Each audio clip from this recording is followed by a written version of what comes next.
c'est que si nous avons l'autorisation aujourd'hui et que nous commençons, nous pouvons l'étendre. Il y a quelque chose que je ne vous ai pas montré. Ça, par exemple, là, c'est du charbon. C'est du charbon que nous avons obtenu à partir de tout ce que je vous ai dit. On appelle ça charbon écologique. C'est un charbon écologique. Oui. C'est-à-dire que la poudre que je vous ai montrée, c'est quand on met la poudre là dans une machine qu'on appelle extrudeuse, vous obtenez du charbon. Quand tu montres ça tout de suite à quelqu'un, il dit non, que c'est du charbon de bois. C'est pourquoi nous-mêmes, comme c'est nous-mêmes qui avons fabriqué, nous avons percé. On a mis un trou dedans. Donc, c'est du charbon. C'est avec ça que nous préparons aussi à la maison. Donc, si nous obtenons l'autorisation et que nous installons, nous allons pouvoir sortir ces produits finis là. Au fait, l'indiacento, c'est des plantes divines. Comme des plantes divines, comme toutes les plantes d'ailleurs. Oui. La plante ou bien l'arbre, si je vous mets à vous expliquer la présence ou bien l'objectif pour lequel les arbres sont sur la terre, on va passer 2 jours ici, on ne va pas finir. Que ce soit dans la Bible, que ce soit chez les scientifiques, les arbres ont été créés avant l'apparition de la vie humaine sur la terre. Donc, Dieu, voyant que la lagune est souillée, que les poissons ne pourront pas y vivre, il a envoyé ces plantes pour pouvoir manger tout ce qui est gaz carbonique, tout ce qui est toxique dans l'eau. Donc aussi longtemps qu'il y aura la présence de cette toxine, un membre l'a dit, qu'il y aura ces caca ou bien ces WC qui seront branchés sur la lagune, il ne cessera jamais d'exister ces plantes aquatiques. Elles vont toujours exister parce que c'est elles qui nous dépolluent. Ils sont nos seuls alliés pour débarrasser la lagune des choses mauvaises, des choses toxiques. Donc on ne peut pas les éradiquer complètement, à moins qu'on coupe l'arrivée de tous les WC, de tous les usages. Et que l'eau là même va se purifier d'elle-même jusqu'à un niveau, c'est complètement pur.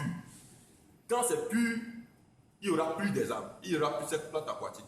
Donc c'est parce que ce n'est pas pur qu'il y a tout ce que nous tous nous connaissons ici dedans.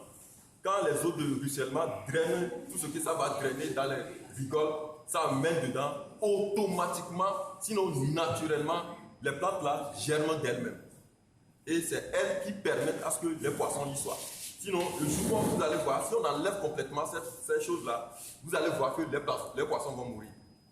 Moi, je suis déjà passé là-bas une fois quand les poissons sont morts, parce qu'il y avait complètement l'enlèvement. Puisque nous travaillons depuis toujours sur la lagune là. Ça reviendra naturellement. Donc, si on enlève aujourd'hui, on ne va pas enlever complètement, mais on va enlever jusqu'à un niveau donné pour que la purification continue, la purification naturelle puisse continuer. Sinon, le jour qu'on en débarrasse complètement, c'est qu'il y a des dégâts. Bon, c'est ce que j'ai dit. Les plantes, personne ne peut les comprendre. C'est une explication scientifique? Non, c'est une explication scientifique. Avant l'apparition de la vie humaine, qu'est-ce qui s'était passé? Il y avait les algues, c'est les algues. Quand il n'y avait pas encore la vie sur la Terre, bon, ça, tout ça là, vous pouvez fouiller sur Internet, vous pouvez fouiller avec les scientifiques. Il y avait les algues. Dieu avait commencé, bon, Dieu, quand je dis Dieu, c'est la nature avait commencé avec les algues. C'est les algues qui ont commencé dans la mer, après tout, qui sont sortis, qui ont germé, qui sont devenus des plantes. C'est tout un circuit pour que, quand il y a finalement les plantes sur la Terre, que la vie humaine, ou bien la vie humaine est apparue. Ça, c'est l'explication des scientifiques. Donc, c'est là où les scientifiques et les bibliques marchent ensemble. Ils sont d'accord.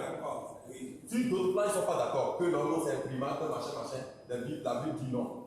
Mais quand vous venez sur l'importance de la plante, et l'importance de l'arbre, les deux sont d'accord.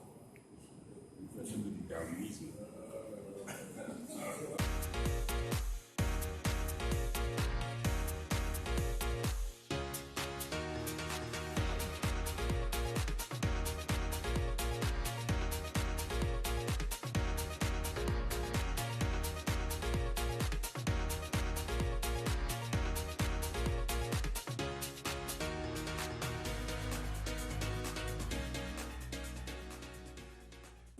Donc nous sommes là près des conseillers pour pouvoir obtenir une autorisation de nous installer là, près de la lagune, côté nord, pour pouvoir exploiter directement ces plantes aquatiques. Le projet consiste à valoriser ces plantes aquatiques, à leur donner une seconde vie. C'est-à-dire qu'au lieu de les ramasser, dépenser beaucoup de diesel pour venir les ramasser et aller les jeter dans la nature, plutôt les prendre et les donner une seconde vie pour que ça serve à faire beaucoup d'autres choses. Nous avons le secret de la valorisation de ces plantes aquatiques, c'est-à-dire que nous les méthanisons, nous les carbonisons et puis nous les compostons. Donc avec ces trois méthodes-là, nous obtenons des produits finis qui servent dans l'agriculture, qui servent dans les cuisines, qui servent sur beaucoup de plantes. Donc notre projet va nous permettre de pouvoir nous installer au bord de cette lagune-là pour pouvoir de Togbato. Et nous allons prendre de ces plantes pour faire, quand nous disons méthanisons, c'est-à-dire que nous allons extraire du gaz de cuisine dedans. Donc on va extraire du gaz de cuisine dedans, qu'on appelle communément le biogaz. On va faire du biogaz. Et quand le biogaz va sortir de la plante, on va obtenir de l'engrais, de fertilisant, 100% bio, qu'on pourra amender les sols avec. Donc ce n'est pas toute la plante qui va rentrer dans le méthaniseur. Donc il y a une partie de la plante qui ne rentrera pas. Donc la partie là qui ne rentrera pas, on va la carboniser. Carboniser, c'est-à-dire qu'on va brûler ça en absence d'oxygène. Et la matière qu'on va obtenir s'appelle le biochar. Et le biochar intervient aussi dans l'agriculture. Ceux qui veulent faire de l'agriculture réfléchie, de l'agriculture bio, désempoisonner les sols, ils vont utiliser ces matières-là, ces produits finis pour pouvoir revaloriser, pour pouvoir donner un sens aussi à l'agriculture. Donc il y a plein de choses que nous allons faire quand nous allons obtenir l'autorisation de nous installer là. La commune du Golfe 4 va être la première commune qui fait ce pas écologique. Parce que nous sommes dans un dynamisme où il faut prendre soin de son environnement. Il ne faut pas, au nom de n'importe quoi, marcher sur l'environnement, laisser un monde médiocre à nos enfants.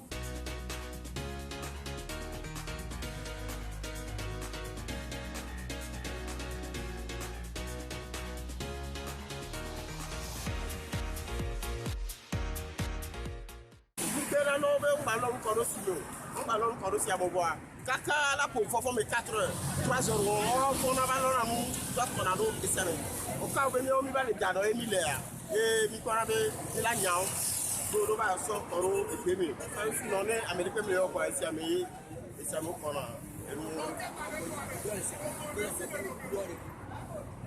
be ale si se si o la wu ne pe no to ba le si adia donc le mal moi bloé si na ka on peut le futur derrière 2 semaines on là-bas on t'a quoi et le si bla bla bla bla bla